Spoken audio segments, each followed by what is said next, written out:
I'm Patty Stern, Executive Director of Loaves and Fishes Food Pantry, located here on 234 Barnum Road, Devens, Massachusetts. This is our final home.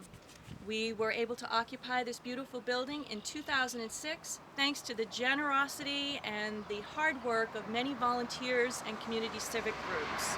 I'd like to invite you into our pantry so you can see what goes on inside. My song is love.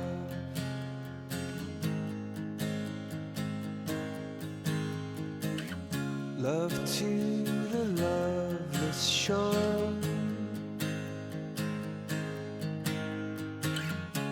And it goes up. We're staffed here at Loaves and Fishes by 4 staff members. Their job is to support the many, many volunteers that make this operation the success that it is. We boast over 500 volunteers that work in many, many different capacities.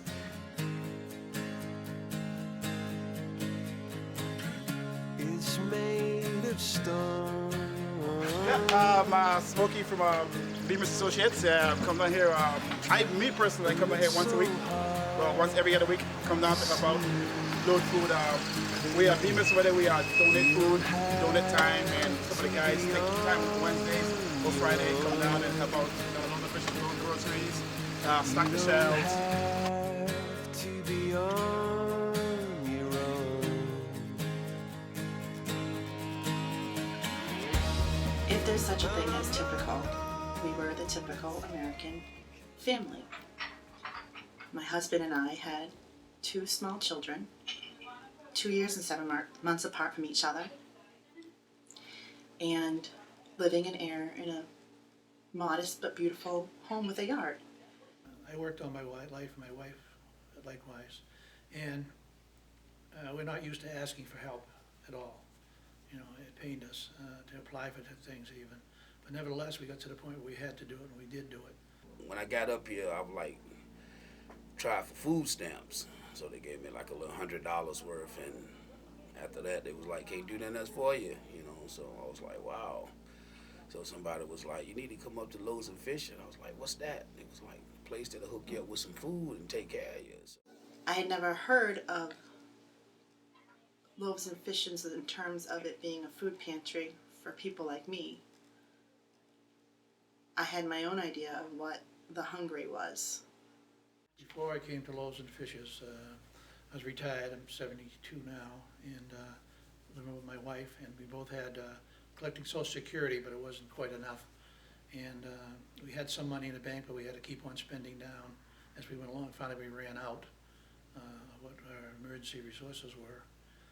And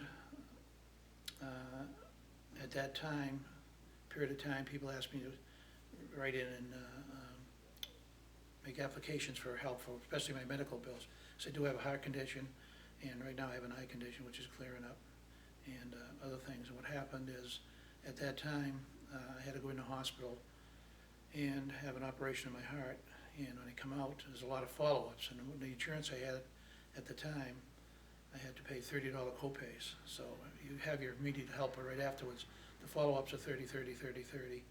And at that time, I had a reaction to the medication I was taking for my heart, and had a blood vessel burst in my eye. So I had 2 doctors simultaneously, the cardiac and the eye doctor, which I had to pay copays to, and adding up quite a bit very fast. I was treated with dignity, with respect, and I learned that the hungry looked a lot different than I had ever thought it looked.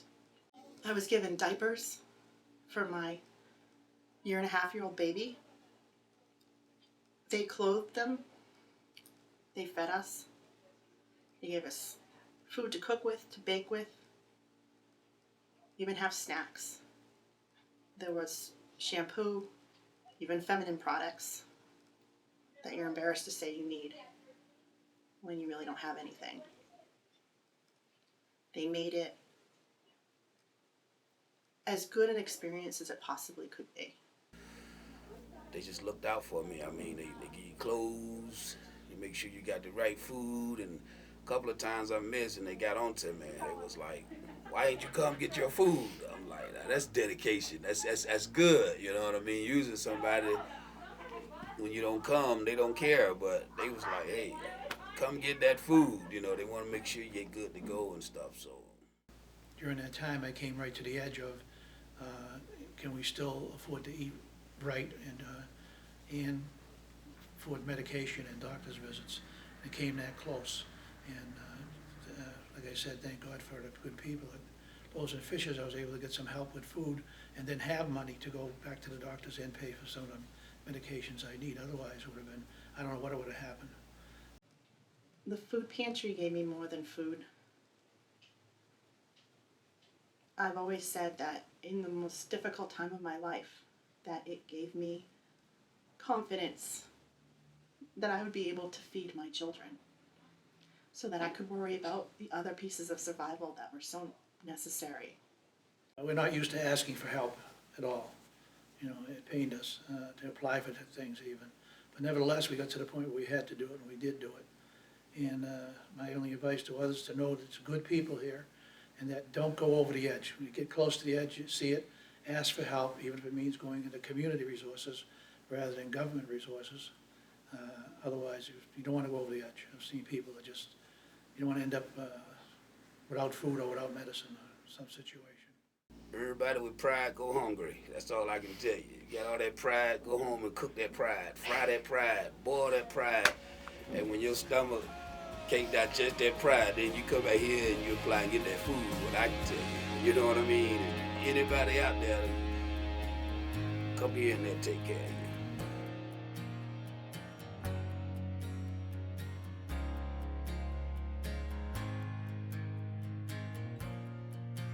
My song is love unknown, and I've got So it's like a little family though. I kind of met a lot of people up here. I kind of like it.